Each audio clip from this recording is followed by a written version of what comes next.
An uncharacteristically quiet Julian Alaphilippe, even letting his teammate go on a strong break up the road with some bizarre happenings on the final descent of the day. This is Classica San Sebastian, the men's race. Go and check out the women's YouTube recap on my channel I posted earlier. 224 kilometers long. The last climb, the Murugil climb, 2Ks at about 10%. The last K is steeper, but of course they've got the Hayiscabel and the Relights, which would be decisive before that.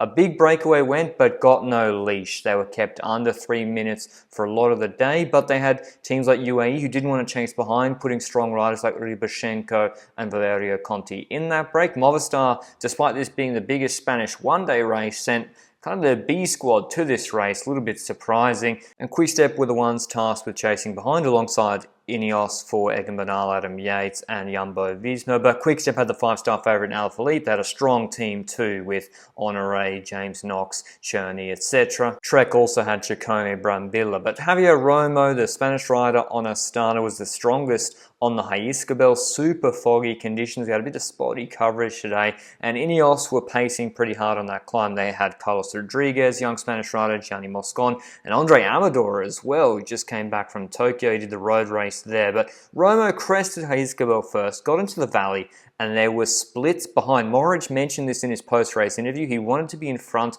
on the Hayiscabel descent because he thought there might be splits, and maybe they were on the climb as well. He's in G1. You can see Group 2 just behind. They're going to catch up quickly, and when you look back a bit further, you can see other groups caught out behind. So it wasn't just the climbs that were decisive today, it was also these wet descents. But Romo gets onto the Erlites climb on his own. 3Ks, 10%, quite steep, and Mikel Landa is back, attacking at the base. He crashed out of the Giro d'Italia, hurt himself quite badly. He's got Simon Carr or Simon Carr on his wheel, the British-French dual national on EF. But yeah, good to see Landa at least being able to attack, back racing. He's doing the Vuelta a España, I think. Be interested to see how he goes there. He's always done well in wet conditions, even back like years ago on Tirreno Adriatico on Euskaltel. But Simon Carr dropped him, and yes, those socks are horrendous and probably illegal. Maybe he's in Basque prison right now. Nonetheless, pretty solid performance from Simon Carr. EF didn't have a 5-star favourite for this race, but they had a good solid squad of climbers, and it's impressive that Carr's able to drop Landa even though he's returning to fitness. They had Guerrero, EF, Nielsen Paulus, the young American, so their plan was to get riders out in front early, and that's what happened. Simon Carr going over the top of Erlites,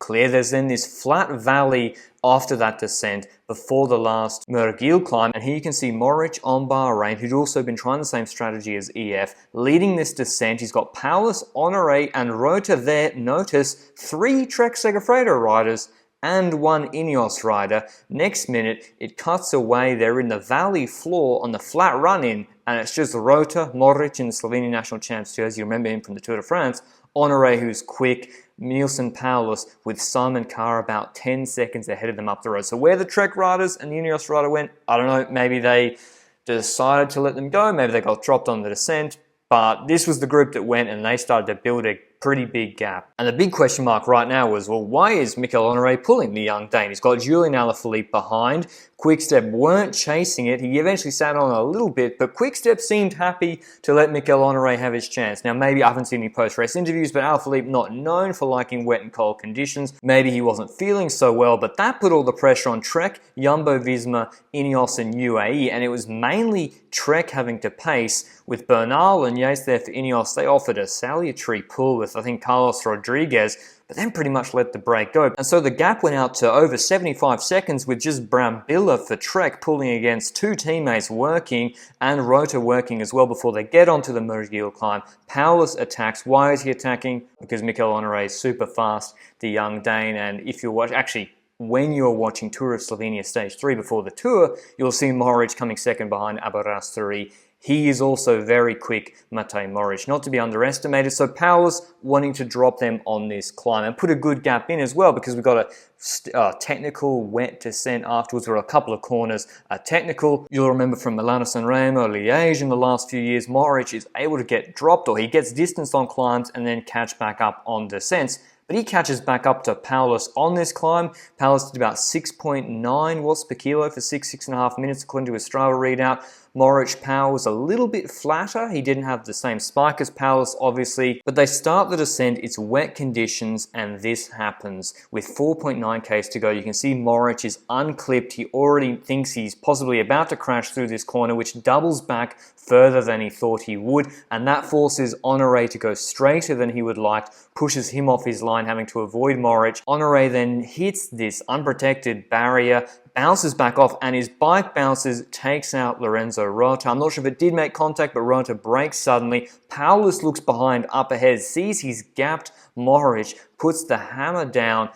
Honoré, credit to him, gets straight back on the bike. I shudder to think what was on the other side of that railing, and Rota's race is over, at least going for the podium, and Powless, whilst he was ahead of Mohoric, gets caught, got 2 Ks left, and it was good to see Honoré catch back up. He looked a little bit banged up on his arms. I got a photo of that at the end, and we haven't had one for ages, or at all during the tour, a small group sprint going into the final. Although Mohoric had tried to drop them, and I'll show you the power data before the final sprint, launches early on the barriers, giving the full draft to Neilson Powless, who sprints kind of like John Degenkolb actually, no upper body side to side. Honoré can't get out of the wheel, and Powless wins on the line by a good 3 to 5 inches. The first pro win for the 24-year-old American on EF, a really strong rider. He was absolutely G'd up, and sure, there might be some questions about Quick-Step going all in on Honoré when you've got the 5-star favourite Julian Alaphilippe to launch on Merguil behind. I give them a little bit of a pass to Koenig Quick-Step. Honoré, I think, could have done a better sprint if he hadn't had that bingle in the last 5 kilometers. We don't know if he would have won, but it's 100% certain that that crash and then having to chase back on would have cost him something in the final, and the winning margin wasn't that much. But I think the person who'll be most disappointed, even though he's won so much recently, is Mohoric. He had this little dig in the last 1200, 1500 meters, 620 watts for 24 seconds. It was out of a right-hand corner where he tried to drop Neilson Powless off the wheel, and then his final sprint was a little bit less than one expected, 17 seconds at 862 watts with a peak of about 1100 watts. And when you look at how close this was, maybe that effort before the final sprint, I think that cost him a little bit, Mohoric, as well as offering up the draft to Powless, who did less watts for 15, 16 seconds than Mohoric himself. But here's the final top 10. Powless winning his first race, Mohoric second, Honoré third, Rota, Covey, Julian Alaphilippe sixth, then Eiking, Wingegaard, Moscon, and Bauke Mollema. Here's what Powless had to say after the race. Our director, Juanma, was so excited for us to come to this race, and we didn't have the favorite for the race, so we tried to race smart, and in the end, we played our cards perfectly. If you enjoyed this video, I've got a big favor to ask you all. I've got a survey live now. It's a pinned comment down below or on my community tab. Just trying to get some more information about you as a viewer. Of course, entirely optional, but if you did want to help out the channel, it takes about 30 seconds to fill that out. But I hope you enjoyed the video. I've got the Arctic race of Norway. I've got the rights to that coming up in the next week or so. That's usually a pretty fun race, so stay tuned for that. Ciao.